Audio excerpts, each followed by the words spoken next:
I think they have the ability to make as much as 25% profit margin by controlling that chaos. By putting in their systems and processes in their company, I believe that there's 25% margin available to be made in the construction industry that is not getting made. It's not that someone else is taking it from you. It's literally getting flushed down the toilet through chaos.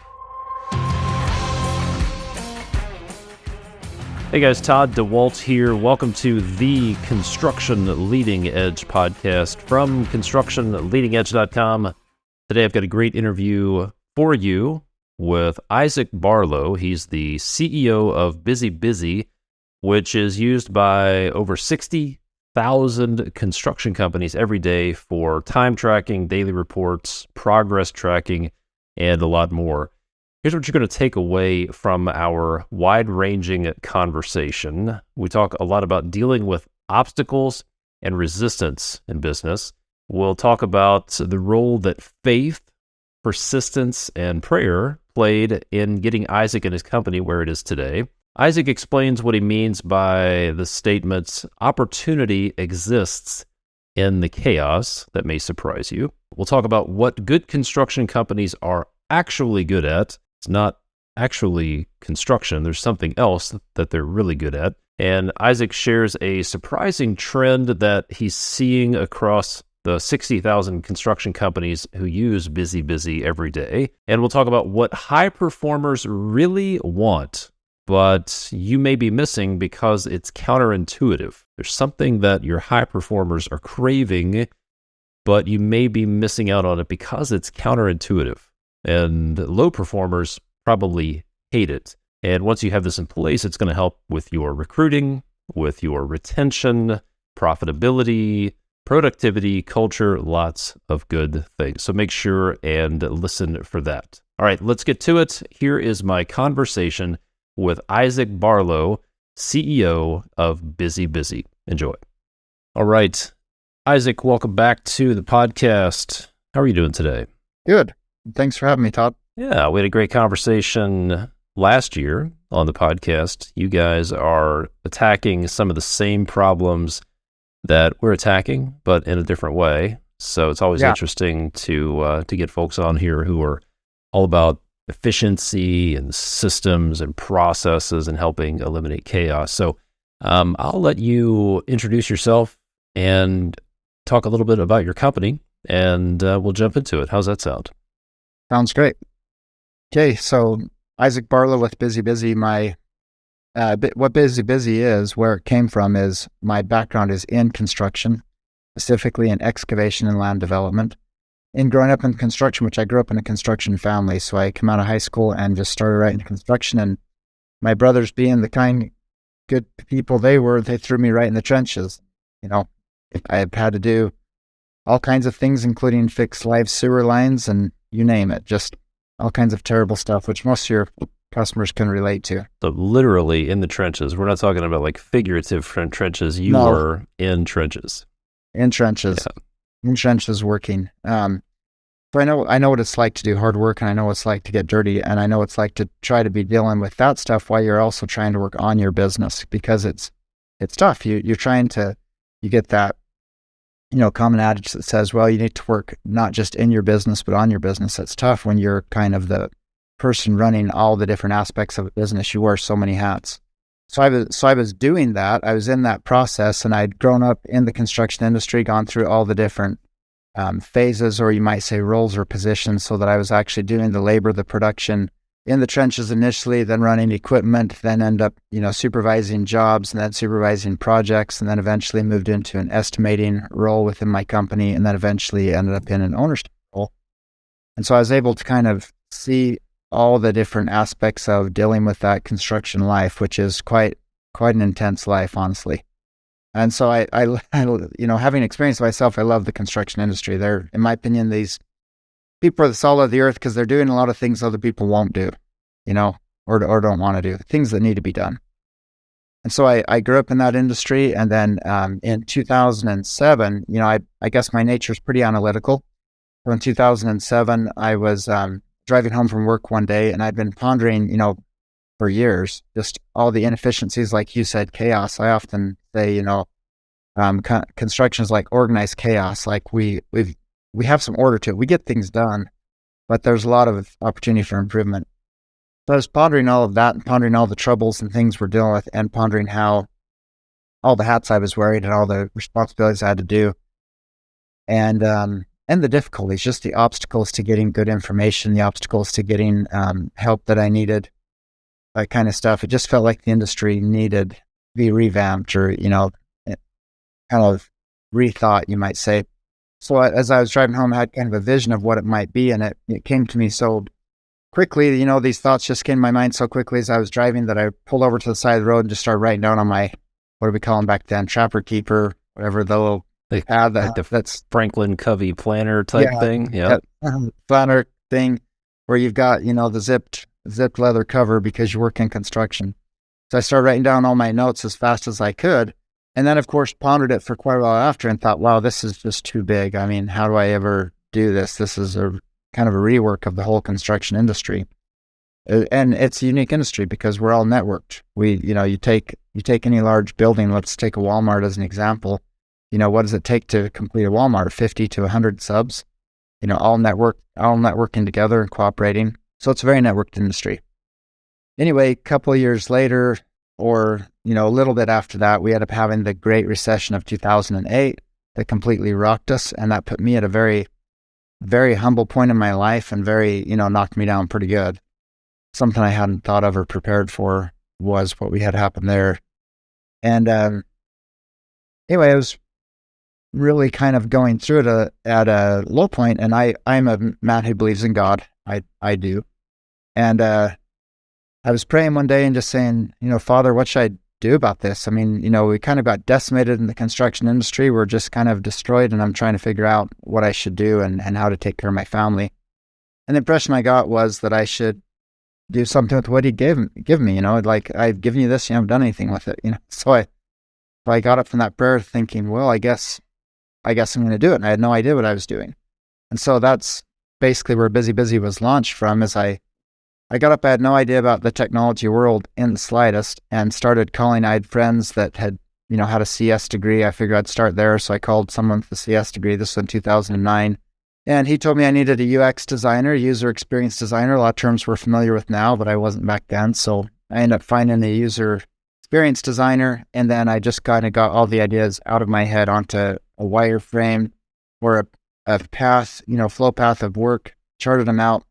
And then this UX designer introduced me to his teacher, who happened to be the dean of business and technology at Dixie State University back then, what's now Utah Tech University.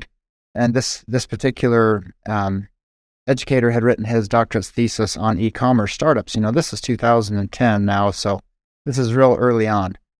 I mean, a lot of internet companies before that, but I'm saying early on for the mobile app development. Like, the iPhone, I think, just barely came out in 2009. And so anyway, I took him on as a mentor and got him to mentor me, and then, dove into the technology world and went through a massive learning curve there. And it was also a very immature world. So I got to see kind of the contrast, the difference, the similarities between technology and construction. And the focus of Busy Busy, this is, I jumped a little bit further or deeper in than I planned to, but the focus of Busy Busy, the problems to solve was during my time of 2009 to when we launched it, which was basically 2011, while I was wireframing, I was also conducting market research. And my market research, I hired a company out of Connecticut to, poll companies, construction companies coast to coast. My main goal was to see if the problems I was dealing with were the same problems everybody else was dealing with. Was I unique? I'm doing my business in Utah. Was I unique? Was these problems unique to us, unique to me? Or were they pretty prevalent? And of course, as you know, they were very prevalent. The problems across the industry. In my research, I found out that 70% of time construction companies fail. So 70% of people that go into business end up not succeeding in business. And they usually fail within 7 years. And amazingly enough, and credit to them, if I'm talking to an audience of contractors, none of them feel like they're part of that 70%. They're all going to succeed, new contractors.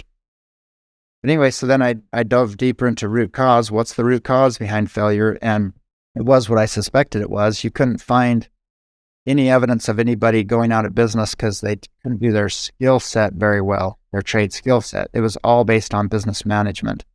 And so the simple statement is that they lacked sufficient information to make proper and profitable decisions. So busy's goal when I established it was to start working on getting them the data, the business intelligence, if you will, and we call it job site intelligence, that they needed, the intelligence from the field to the office so they could start making better decisions. And we looked at it, you might say like a triage. Someone comes in, they're bleeding like crazy, 70% of contractors die.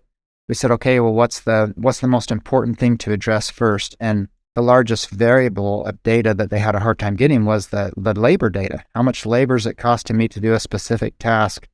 And how can I, start tying that into my estimates so that I can get more predictability on how these things work out? So that's why we started with timekeeping. Busy started with timekeeping because that was the source of data in the construction industry. That's where we get our data, our time cards. How long have you worked? What have you worked on? What have you been doing? What happened on the job today? Usually that all came from time cards. And so that's what made busy start there. And we've came from there to where we're at today, where we've got a lot of other features in the pipeline now for helping contractors. But that's our goal, is to help them succeed and help them make more money. I want to come back to some of the other things you guys are working on beyond time tracking. But I want to talk about a couple of other things. So going back to that time you're praying and you just felt like you needed to do something with what you're supposed to do. Did you have a clear roadmap of what that looked like? Or how would you describe the level of clarity you had on what you were supposed to do next? It wasn't a clear roadmap of how to get there. The clarity I had was on the end result. Right. Like I had clarity on, here's what it needs to be. Here's where we're at today and here's what it needs to be, but I didn't have clarity on how to get there. How would you describe how easy the path was? Was it smooth sailing or was it riddled with obstacles and resistance?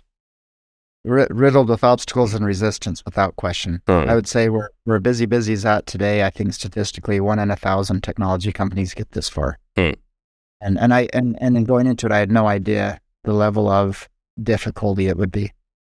And if you did know the level of difficulty and the failure rate, do you think you would have tried it? Probably not, just because I'm good at math. The probability was so bad that you really just had to believe. You have to believe. It's almost a faith consideration. To me, busy getting to where it is today was a 1,000 miracles, legitimate, actual miracles to me.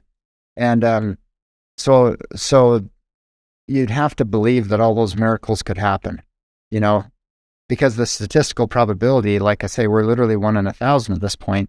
The statistical probability of getting there, so it's so much worse even than the construction industry. The construction industry, I mentioned, 30% survive. That's a 30% chance of success. We had like a 1/10 of 1% chance of success. Yeah. So I'm curious. I just finished recording a podcast on what to do when you just want to quit, when you're in a slump.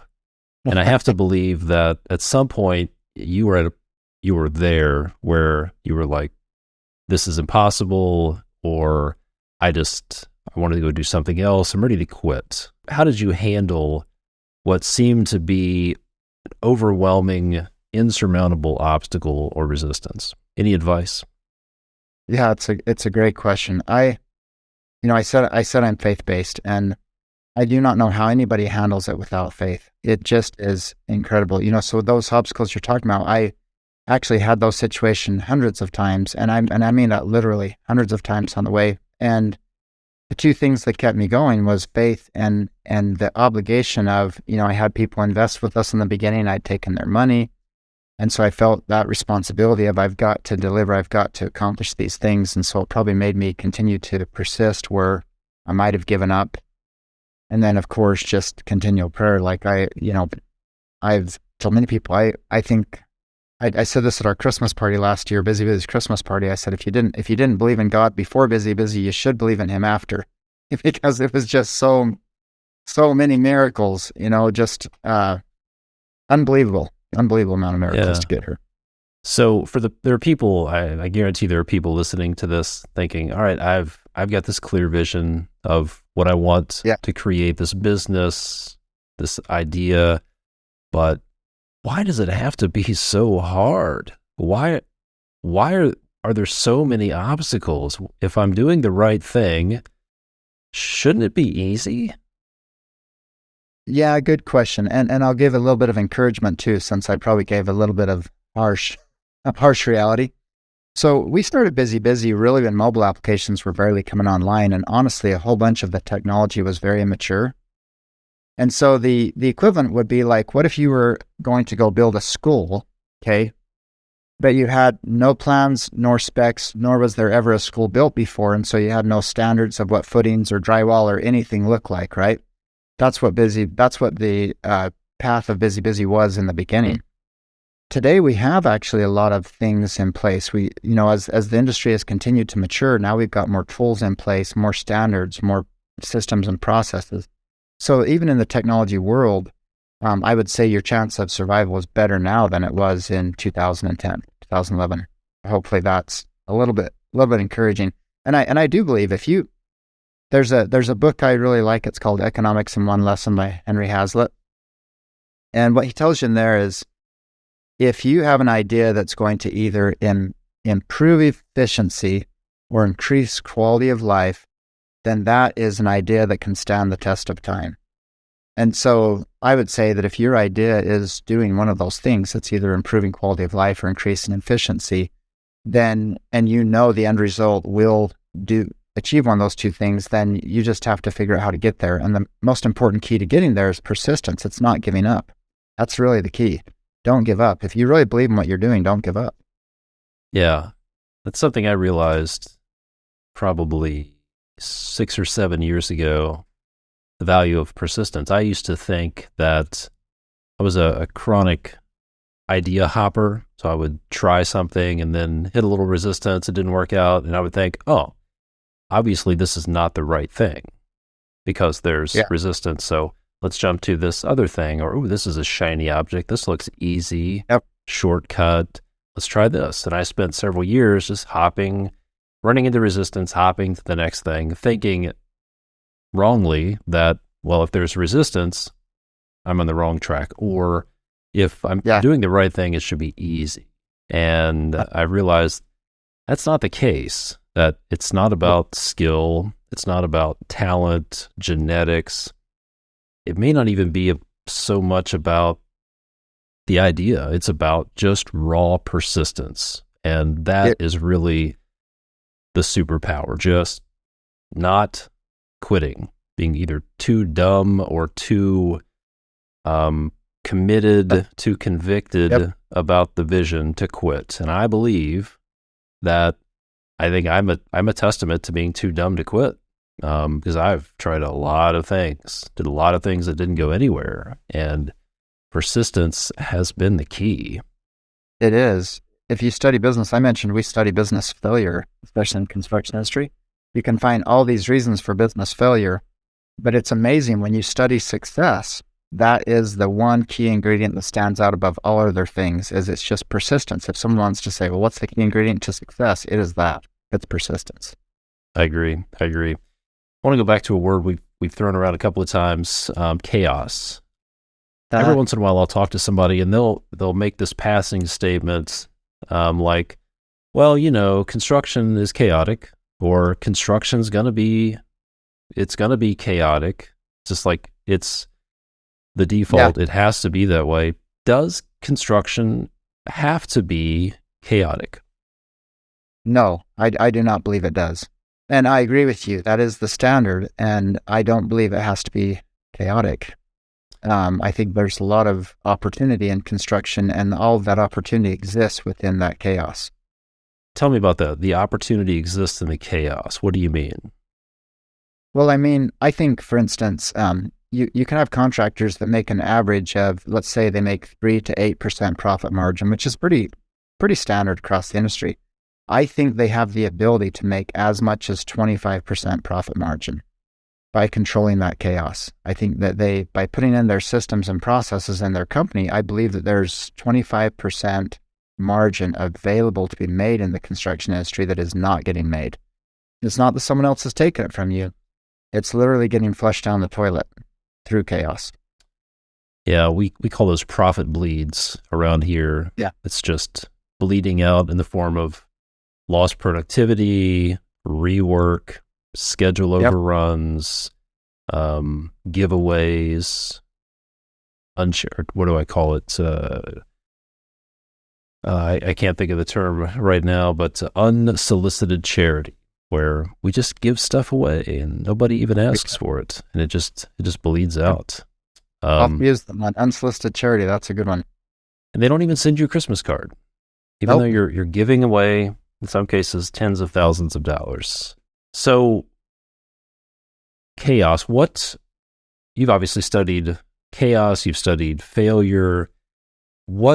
I think a lot of people are just dealing with the symptoms of these things. Yeah, they're getting good at playing whack-a-mole, and they're trying to deal with things on the back end. Like, I think a lot of people are focusing on how can we get better at managing nightmare punch lists, for example, just dealing with the symptoms instead of getting to the root cause. So in your experience, what are some of the most basic root causes that are hiding underneath this chaos? Well, the easiest answer I would say is lack of clear communication. And what I mean by that is, I think the number right now is 35 to 37% of the time labor spends is on non-revenue producing activities that does not produce revenue. So your workforce is often kind of in a state of confusion, without clear communication from the management to the crew, from the crew to the laborers or the workforce. And so having the clear communication of expectations set, and I'll give you a real world example.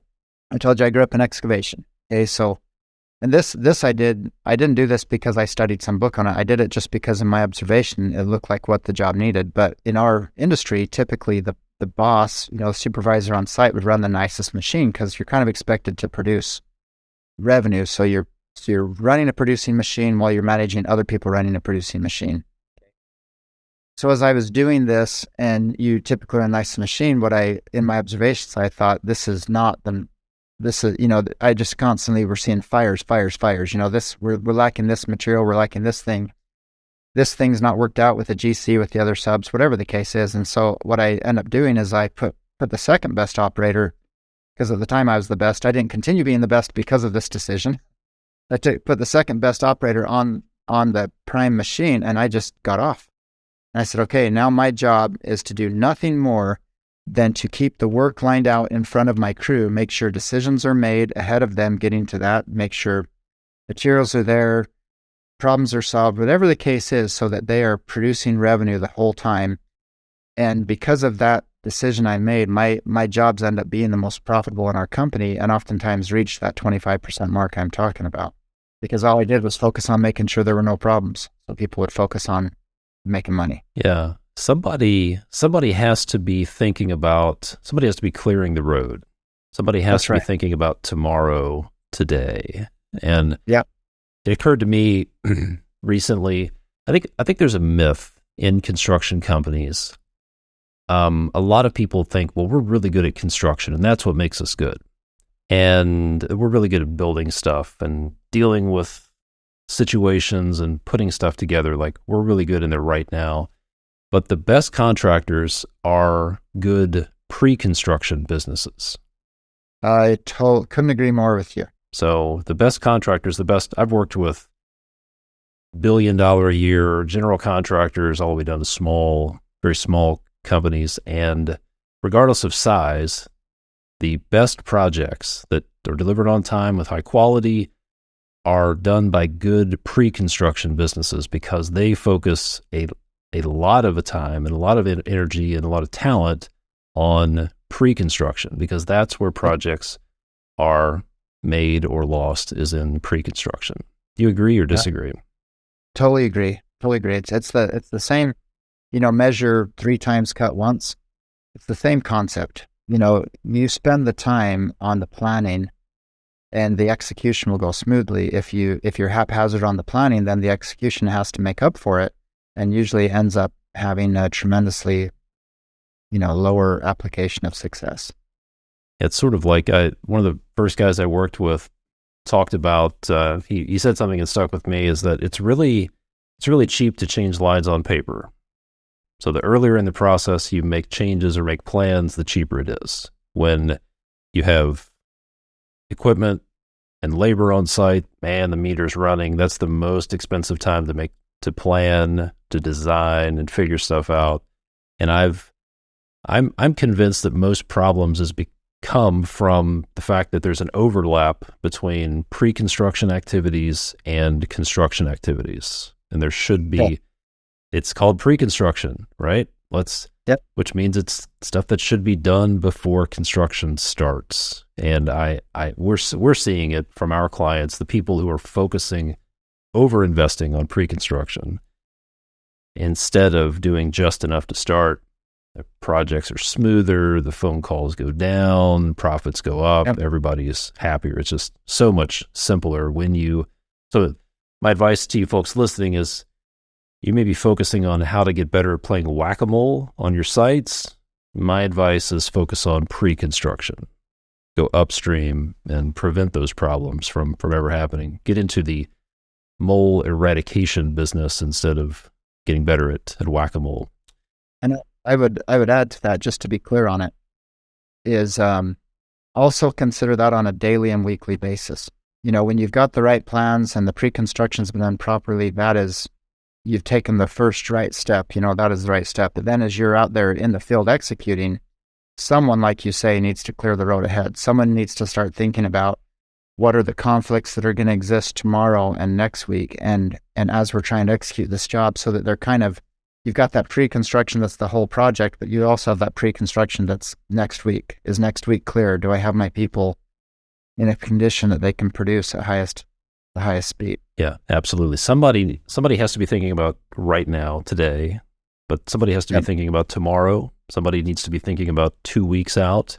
And then someone needs to be thinking about 3 months to 6 months out, or even further. Yeah. But if everybody's thinking about today, then you're going to be in constant firefighter mode. That's just the reality. So here's another thing I've run into a lot, especially with field leaders, superintendents, foremen. They believe, I think there's a misconception about their job. A lot of field leaders think, well, my job is to get stuff built. And in reality, a big part of their job is to manage the flow of information, to communicate up and down the chain. What do you think? Do you agree or disagree with that statement? What do you think? I 100% agree. When it's a manager, their job is to communicate. Their job is to get information up and down the chain of communication, like you say. I think, as you were talking about the supervisors and they're saying they build stuff, they get stuff done. I've noticed a lot of contractors or a lot of superintendents, they get stuck in a hero mode where they want to be the firefighter. Like, this job, I want to make it happen, right? And yet the most valuable by far are the unsung heroes, the ones that are clearing the road ahead, making sure that the chaos did not happen and the fires did not start, and order just continued, profits just poured in. Though the unsung heroes, they're probably 4 times the value of the heroes. Yeah, that's the paradox of a good leader, a good project manager, a good superintendent. It looks like they're not even necessary. It looks like projects just happen without them. And every once in a while, you just need to let a hand grenade go through so that you can, no, I'm just joking. You don't want to do that. But there was some ancient Japanese general, Sun Tzu or someone, who said, when you have a good leader, the people think they did it themselves. So one of the problems with when you're really good at your job is it looks like you're unnecessary.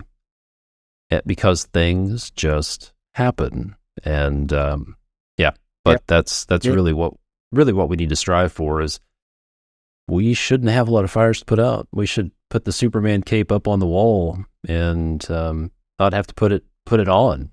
We don't need superheroes. Yeah. Yep. You need planners and organizers. Yeah. The flow, I realized when I was managing projects years ago that my job was to be an information broker. My job was to get the right information to the right people at the right time at the right level of detail. If I could do that, then things flowed pretty smoothly. And I believe if you're a superintendent, a foreman, or an aspiring to be in a leadership position, your job is to get really good at communicating priorities, communicating plans, managing the flow of information, the people who are doing the work, pushing it out to them, and making sure they have everything they need to be successful. If you do that, I think you may not look like the superhero, but your projects will run smoothly, on time, and be much more profitable. Yeah. And you make money. So you're the superhero to your bank account. Yes. Somebody at your company will be able to say, this girl is running profitable projects. This guy is running profitable projects. That's right. We need them. We're going to do whatever we have to do to keep them around. Yep. So a lot of people, probably myself included, associate busy with time cards, time tracking. But what else are you guys doing? What other problems are you tackling? Yeah, thank you. So today, in fact, at the Con Expo, it was great. We ran into a lot of customers that we had. Some of them had come on from 2018, and they were still using exactly what we had in 2018. That's all they were using. Even though, that product has become better and better, but I'm saying that's all they were using. And I told them, you're paying X number of dollars per month. So you already have this covered. There's all these additional features that you can use if you want. And the way to think of busy is job site data or job site intelligence. We focus on getting data from the field, that communication you and I have been talking about. We focus on getting the data from the field to the office. So timekeeping was our number one priority. We wanted to be the best in the world at that. And today I think we're recognized as the best in breed for timekeeping for construction. We want to be the best at that. But also in addition to that, busy has, your safety sign-offs, your daily sign-offs on your time and your time cards. So you have that communication between the employee, the supervisor, the office. We have daily reports and photos and notes and documentation so people can document what they're doing. And we make that all super easy and convenient. So if someone's taking photos and putting notes of what happened, we convert that automatically into a daily report that takes them all of 15 seconds to create a daily report and send it out. We also, and it can be included in that same daily report, we also do progress tracking so they can track how much, budget tracking, progress tracking. Everything to do with the job site is what we're focused on today. And, there's a long list of features, which, I won't go into all of them, but a lot of that communication, just getting the information from the job site to the office so the office can make better decisions. One of the topics, one of the problems we spend a lot of time on with our clients is the construction business owner who wants to get out of the day-to-day firefighting of their business and really move into a CEO role. And their current situation usually looks like something like everything's coming through them, or when they need information, they have to go looking for it, they have to call someone, they have to go somewhere, they're chasing little bits of information, or they just don't have access to information, therefore they can't really make good decisions. So how important is having access to this job site intelligence to someone being able to extract themselves from day-to-day operations and get into a CEO role? Because I think a lot of people are like, oh my gosh, yeah, we need to do daily reports. I get it. We need to do a better job time tracking. And they're really wondering, what's in it for me to do all this stuff? I love the way you phrase that question, Todd. I think that's great question. So first off, if someone wants to get in that role of CEO, I'm excited. If I'm advising this company, I'm excited that they just have that thought of wanting to shift to a role where they're working on their business rather than in their business, because then they need to take the steps that take you to that role. And so when you talk about, that job site data, it's like if you were flying a course from here to somewhere, whether you're on a boat or a plane, and you didn't think the pilot who was piloting that plane had a dashboard, some sort of metrics that was telling him, his compass, his degrees, longitude, latitude, where they're supposed to be going, right? You would not get on that plane.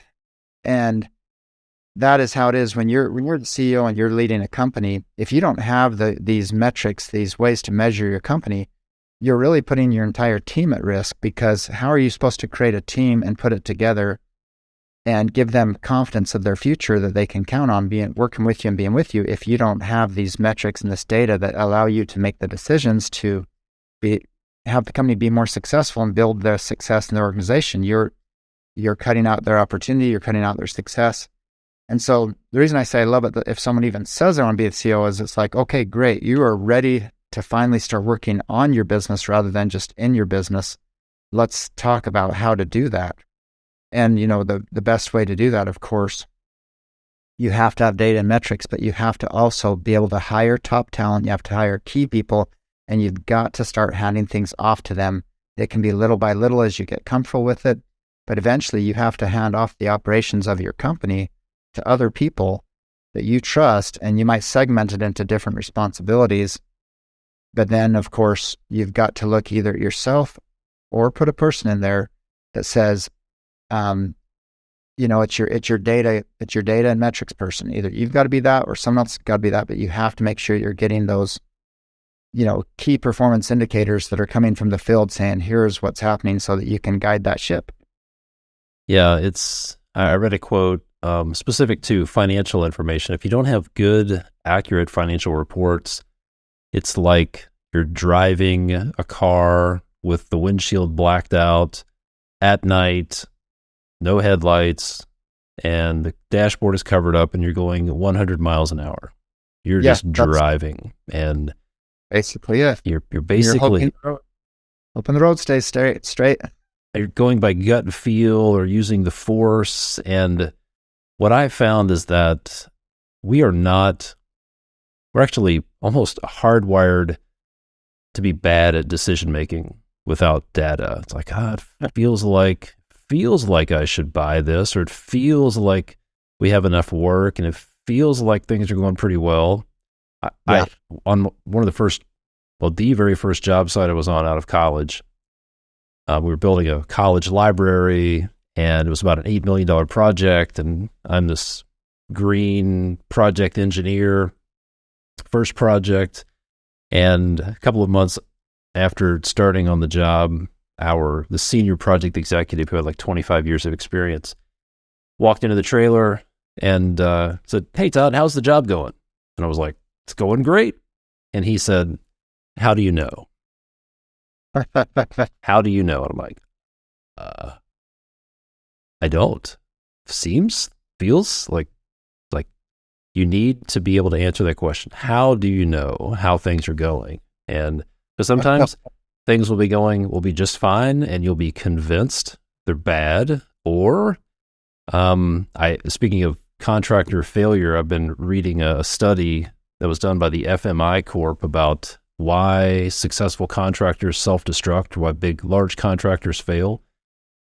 And one of them, actually most of the causes go back to the leader. And there's this type of leader who was described as driving the company off a cliff at 100 miles an hour. Had no idea they were headed for a cliff, and they're just driving the business out of hubris and arrogance and this cowboy mentality, and they drive the business off a cliff at 100 miles an hour. And that's kind of terrifying. But if they don't have data, or they're not looking at the data, then they don't really know if there's a cliff there. They don't know how fast they're going. You're exactly right. A good question to ask a person what that supervisor asked you. How do you know? How do you know? Yeah, I think that's a good up and down the chain, asking people, how do you know how things are going? Let's make decisions based on data. Yeah, because it's available. 30 years ago, 40 years ago, when everything was on paper, it was harder to get the data. Nowadays, not the case. Yep. Yeah, believe it or not, And today, 90 to 95% of data in the construction industry is thrown away. It's not used. Yeah. Let's talk about productivity. Okay. How you have the unique perspective, you have access to a lot of data. How good or bad is productivity on construction sites these days? Well, let me ask it this way. Is it getting better, or is it getting worse, or is it about the same? That is definitely a hard question. So, because it varies from site to site so much, but it also varies on state to state. Like when you're in a state with stricter, harder regulations.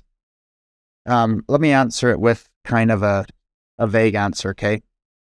And that is, whether it's site to site, whenever you have things that impede the focus on productivity, people getting their work done. In other words, more obstacles. So let's say you're in a state that has more regulations, more red tape, more challenges, more problems, more things to do before you can actually get to work and produce, focus on the work that actually produces revenue. That you will always see lower productivity on those job sites from country to country, state to state, city to city. If there is a high amount of interference, you'll see a lot less productivity. And that can even be self-imposed. As your own company, you can self-impose it. And I'm not saying just let people do whatever they want and go get to work. I'm just saying if managers, and I really wish, you could get me on a soapbox and I'm not going to go there, but I wish cities and states and countries would think like this too. But if managers would look at themselves as trying to facilitate getting things out of the way so that the job can get done and get done right, and if cities and states would do the same thing, you would see productivity go through the roof. What would you say is one of the number one controllable productivity killers? In other words, what's one thing that a lot of people could do that's pretty simple that would improve productivity on their job sites? One thing, that's a good loaded question. In my opinion, it's just focus. It's if you start, whether it's your supervisor or whether you put a different person, you have to have someone that starts actually tracking that data and putting that focus, that starts being able to get that information back. Because like your analogy of driving down the road in the dark, I think most job sites, even the subs, I don't just mean a big GC job site. I'm saying if a subcontractor had 6 people on the job working, they could afford to put one person there that walks around with a tablet and monitors everything and says, this is how things are going every day. Like, you have to focus on data. If you don't focus on data, I think you're going to die. I talked to a group of contractors up in Minnesota not too long ago. And I told them, I said, if I was to come to your region, I have excavation experience. If I was to come to your region, and if I started a new business in your region, a new excavation business, I would hire people and I would say, your first job is to collect data and your second job is to do your work. And I said, within 2 years, I would outpace every one of you. And I'm pretty confident about it. And I don't mean every one of you being arrogant, like somebody got 400 employees. I don't mean that. I mean, in productivity rates, I would outpace everybody within 2 years. Because if you start focusing on your data and collecting good data, it's the number one problem you have. Because here's what happens is people say, oh my gosh, I've got a job to do. I don't have time to log in and track my time or track how much time I spent on this job or this task, or whatever. If you don't do that, decisions cannot be made, improvements cannot be made, things cannot be done, course cannot be shifted, and you're just going to keep doing the same thing you're always doing. We had a contractor that I went to the job site because they were working for me, actually. I went to the job site and that's what their superintendent said. It was an excavation contractor, and they said, we're doing the best we can. You can't do it faster than we are. And they could not be convinced any different. And so I actually had someone videotape their job for 20-minute segments, just one segment a day for 11 days, 11 random days, random segments, random 20 minutes. And then I took that video footage and I fast forwarded it to like a 10x or a 20x times the speed so that you could watch it. And then I showed them what they could do different to have increased their productivity by 25%. And they didn't believe me prior to that. And I sat down with the CEO and with the CEO, the CEO, the operations manager, and the job site manager, and it said, this is what you could do different. And then they were finally like, oh my gosh, you're right. But it was just hidden data to them. They had no idea. Yeah. Yeah. So speaking of data, you have the opportunity and the vantage point of working with hundreds of construction businesses and have been doing so for quite a few years. What are some of the trends that you're seeing that related to construction businesses that people might be surprised to learn about? Yeah, that's a good question. And to just for clarifications for the audience, busybusy has over 60,000 contractors that use busybusy, and it's spread across all of North America, Canada, and Australia mainly. So in every region, in every state, and I don't know if every city, but it looks like a Verizon map or a coverage map. We have contractors all across the nation. I clarify that so they can understand that this is not a small sampling. It's a good sampling. We have a lot of customers to this day, praise God. The thing that I see that people might not be realizing is that all the ones who are being more successful are shifting to a focus on culture, on making their culture better. And in construction, sometimes we've said in the past, we don't have a culture. We don't worry about culture. No, you have a culture. You have a culture. Sometimes it's a negative culture, but you have one. And so the most successful contractors I deal with or I see are shifting their focus to really monitor and manage the culture of their company. And yeah, I completely agree. I think there are two camps of construction companies out there. There are the people who are complaining about the skilled labor shortage and these young people don't want to work. And I've seen people say things like ridiculous statements that having employees is impossible for a construction business. Well, obviously there are thousands of employees, hundreds of thousands of employees for large construction businesses. So there's people over here squawking about how the problem is out there. Then there are these other companies who are saying, I wonder if we could use this to our advantage, sort of like what you were talking about, that maybe there's an opportunity in this chaos, and what if we do something different? Then we can we create a great culture, and we create a place where we can pluck high performers out of these chaotic environments, and they come to work for us. And those people are over there nodding their head. Yeah, skilled labor shortage. Whew, it's a killer. Meanwhile, they're just cherry picking the best people away from companies who are thinking the problem is out there. And the truth is, the problem's in here. It's a retention problem. It's a culture problem. It's a process problem. It's just messy. It's hard. It's a lot harder than just pointing the finger out there at trade schools and Mike Rowe and how we're not indoctrinating children in utero to go to into trade schools and that kind of stuff. So that's an interesting statement, and I completely agree that culture is it's a competitive advantage these days. It is. My personal belief is your two pillars of success are systems and culture. So I'm curious, how does the work you're doing at busybusy connect to culture, if at all? Good question.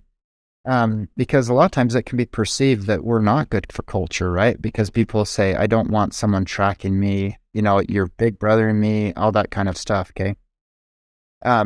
These are complaints we've heard back from companies that haven't really focused on their culture. And we often tell people, we don't market, we don't advertise, hey, your employees are stealing time from you, that kind of stuff. You need to monitor them. We don't believe that.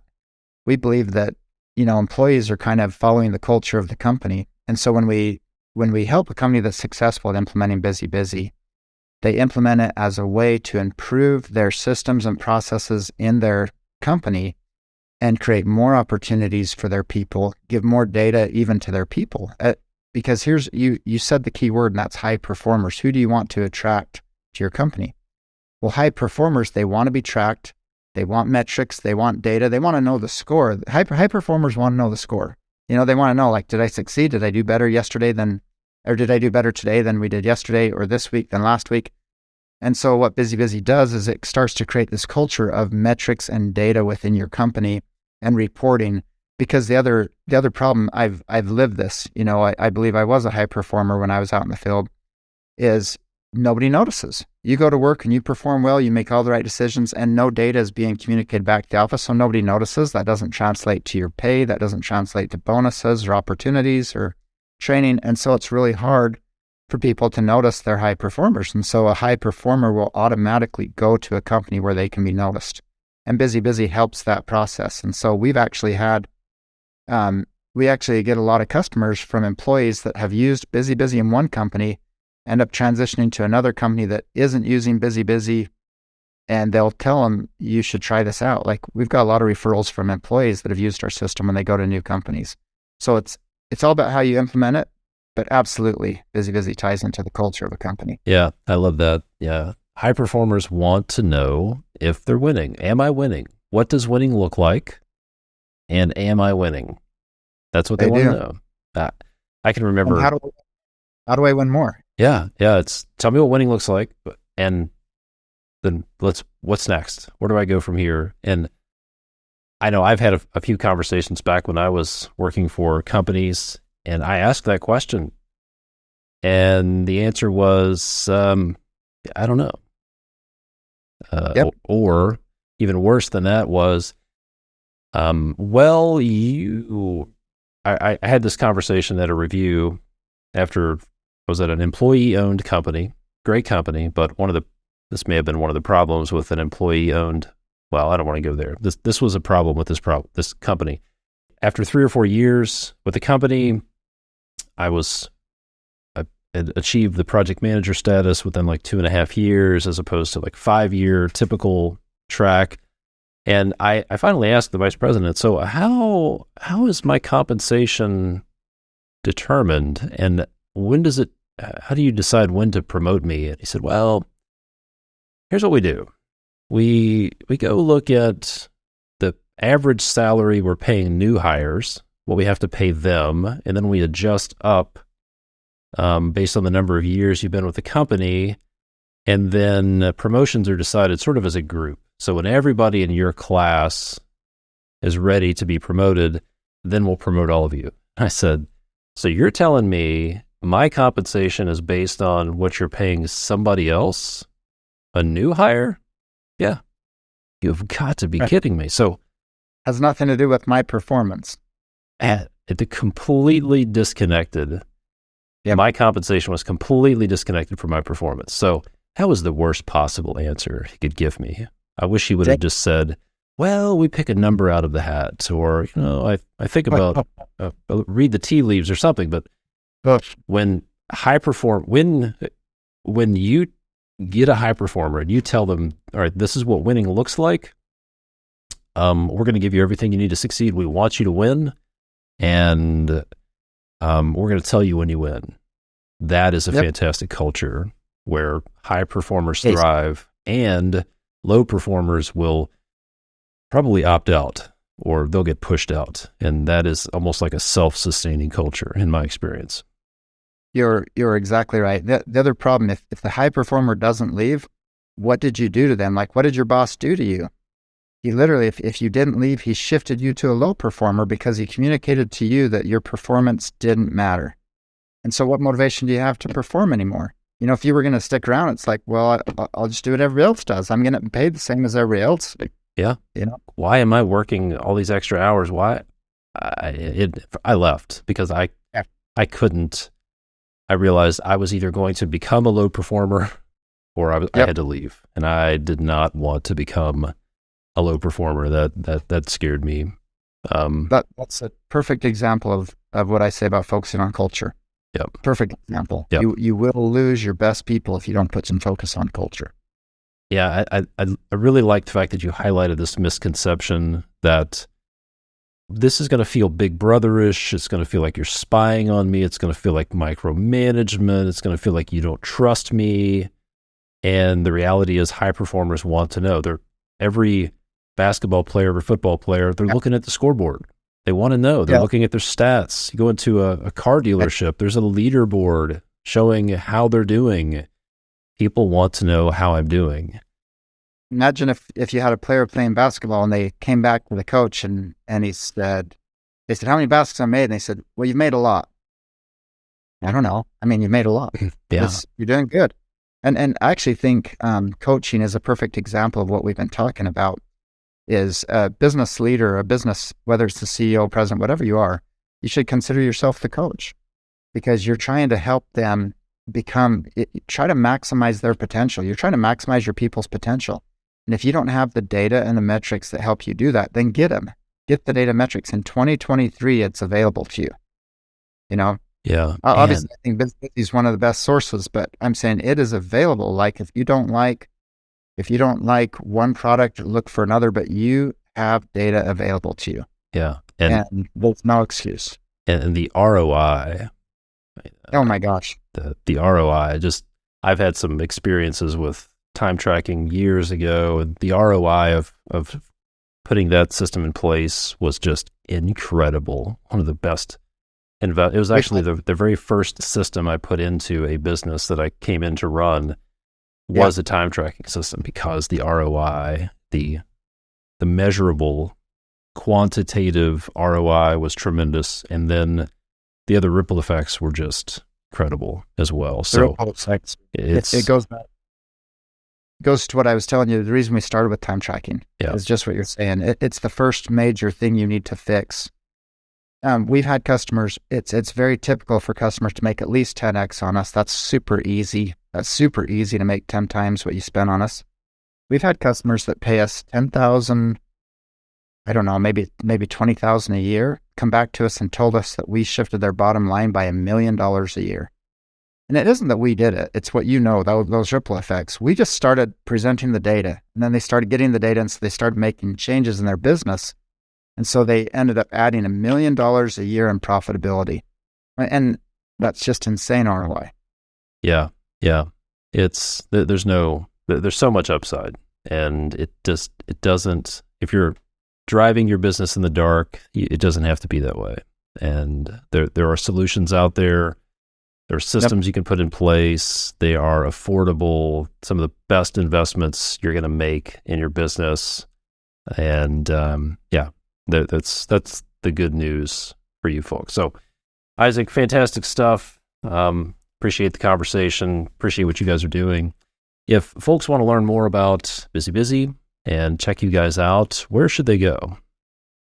They'd go to our website, which is busybusy.com, busy.com. And then I want to shamelessly say, since we talked about price, that they can literally use our product for free. You can use our product for free and just go digital, get off the paper time cards. And that's a great service. Lots of people do it. Then we have a $10 a month program if you want to have data. And then we have premium programs. So it is very cheap. And that's $10 a month per employee. It is very cheap, very inexpensive. That is what I would call a no-brainer. Yeah. Absolute no-brainer. Yep. Great stuff. Thanks, man. I appreciate it. And thanks for coming on here. Yeah. Thanks, Todd. I really appreciate it. Thanks for the invitation. Hey guys, it's Todd here again. I hope you enjoyed that episode. Be sure to check out the show notes for more details. And if you get value from this podcast, would you do me a favor? Please leave a rating and a review on either Apple Podcasts or Spotify or whatever you're listening to this on. And if you're watching on YouTube, please like, comment, maybe even subscribe on YouTube. And if you own a construction business and you feel stuck, or you feel like you're spending too much time in day-to-day firefighting, dealing with all of the problems in the business, if you feel like everything is stuck in your head and maybe you don't have the time or the bandwidth or the energy to work on your business because you feel like you're stuck working in it, if you want your business to run without you so that you can take a vacation or be able to sell your business one day, if you want the business to simply survive if something happens to you, then there are 3 crucial systems that you need to have in place. First, you need to design your business for the future. That means establishing the major functions of your business and the results that each function is accountable for. This is the foundation of every successful business, period. And the best way to do that is to design your accountability chart.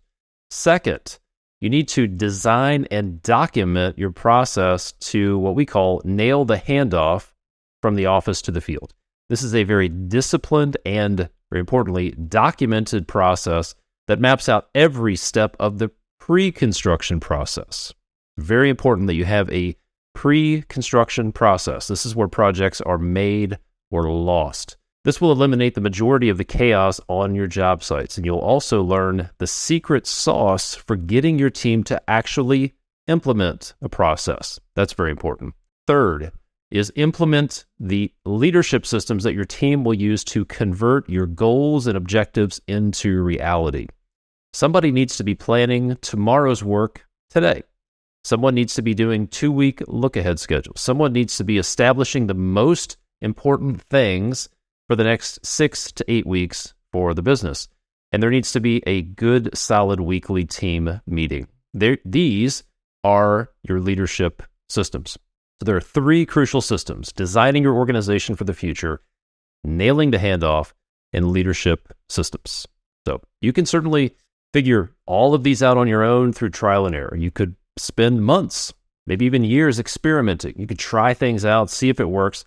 Meanwhile, dealing with the chaos and the profit bleeds and the schedule overruns that come along with that. However, if you want to accelerate your results and avoid months or years of learning curve and mistakes, then one of the best things you can do is to find a proven system and use it. That's the same reason that you use QuickBooks or CoConstruct or Buildertrend or Procore instead of writing your own software. Yeah, you could probably do that. You could probably create your own software. You could spend years and tens of thousands of dollars, maybe hundreds of thousands of dollars figuring it out, spending all the time, all the money, making lots of mistakes. But why spend a lot of time and energy reinventing the wheel when you could just take advantage of the years of work someone else has already done? And that's why most successful CEOs invest in coaching. Coaching brings 3 things. Number 1, that proven system. Number 2, new ideas. And number 3, which is very important, accountability. A proven system, new ideas, and accountability. You get access to a proven system that you can just plug into your business without spending years trying to figure it out on your own. New ideas. You'll have access to a team of coaches who work with construction business owners from all over the world, and they'll share ideas and best practices that you simply may not have been exposed to. And let's face it, when you're the boss, nobody's looking over your shoulder. That's why you need layers of accountability to drive implementation. And if you can do all of that inside a community of other construction business owners, that's even better. And that's what an investment in coaching will do for you. So here's my advice. Find the best coaching program out there that has a proven system that's a good fit for you, and then invest what it takes to work with them. If you'd like our help putting those crucial systems in place in your business, the accountability chart, nailing the handoff, and leadership systems, so that your business can run without you, then here's the next step. Simply go to constructionleadingedge.com/apply, APPLY, and schedule a breakthrough session with our team and see if you're a good fit. If you are a good fit, we'll discuss our Systematize Your Construction Business program. That's constructionleadingedge.com/apply. Thanks so much for listening. I will see you next time.